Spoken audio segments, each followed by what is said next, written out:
That boy Fatjoe done gave us an account when his first day in the Fed joint.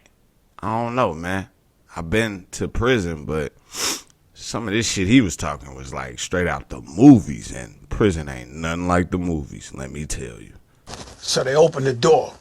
Now, it's like the movies. It's made out of this dog in the yard. There's a dog in the yard moment. So it's all metal.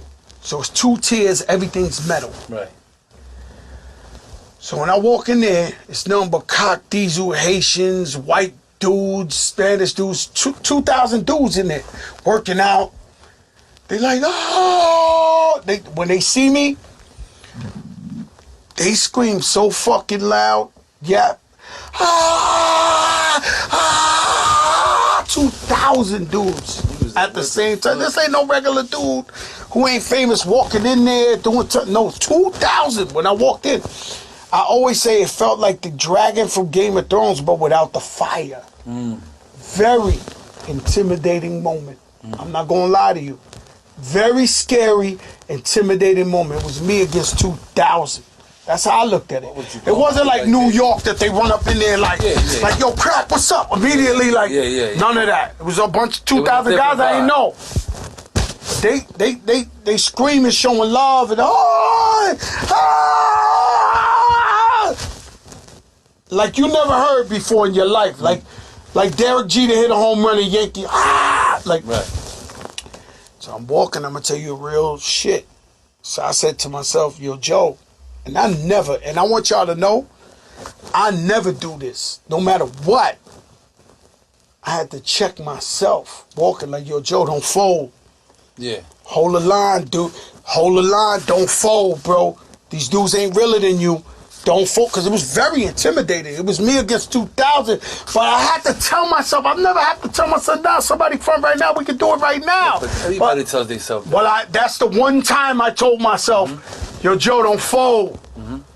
If you got to fight 2,000 dudes, you do it right now. You go out. When your people here, crack 4-2,000. Like, that's it. That's what you're going to hear. Crack 4-2. He went in him. Shit. They pounded him out. Legend. He fought 2,000. It is what it is. So I walk in the cell. Now, when I walk in the cell, they show me the cell. So I had like a rule book. So even though you did 20 years, Opie did 20 years, this one did 20 years, I never did this time. Right. So I didn't know like the, what's the rule. So Opie said, yo, the guy in the bottom bunk is the guy who runs the cell. Yeah, because he don't sit in the back. That's what he told me. That's all. Don't let nobody walk in your cell. That's a violation. So all these rules, you and him told me like, yo, Joe, this is what it is. Don't play basketball with dudes. Yeah.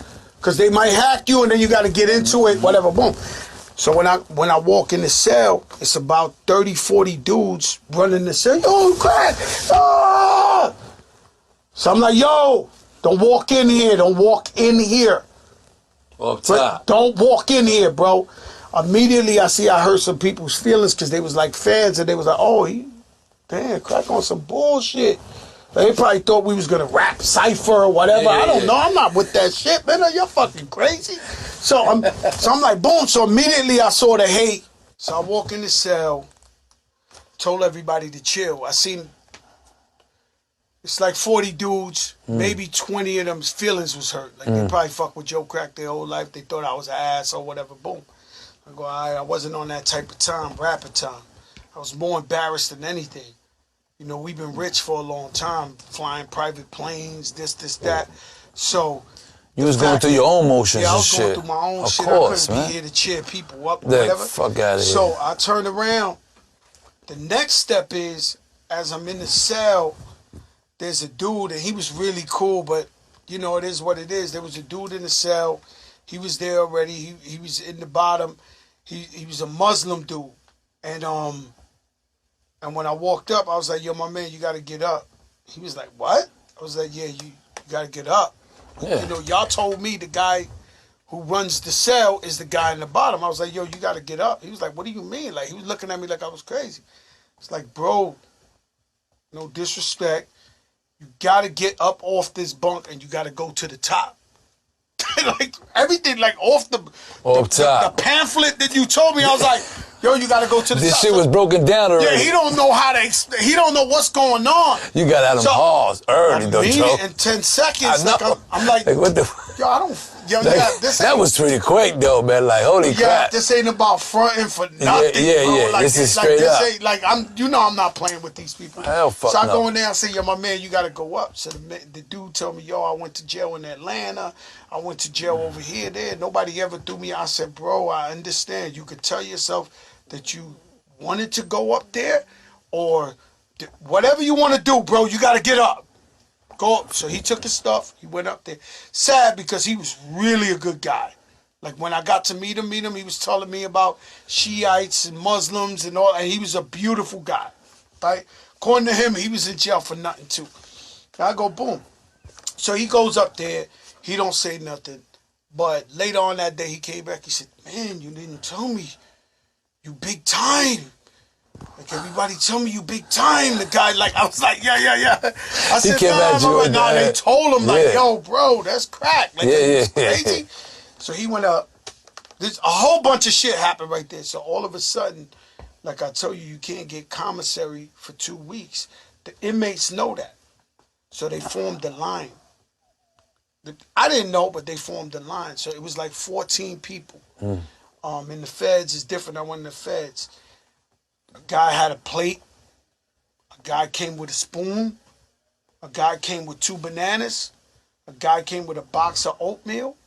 They had a dude, I love him to this day. I've never seen him ever again. I used to call him Negro Claro because he was black, but he was Puerto Rican, like Spanish, Puerto Rican, but he was black. Like if you seen him, you think he's straight black, but I used to call him Negro Claro. Yeah.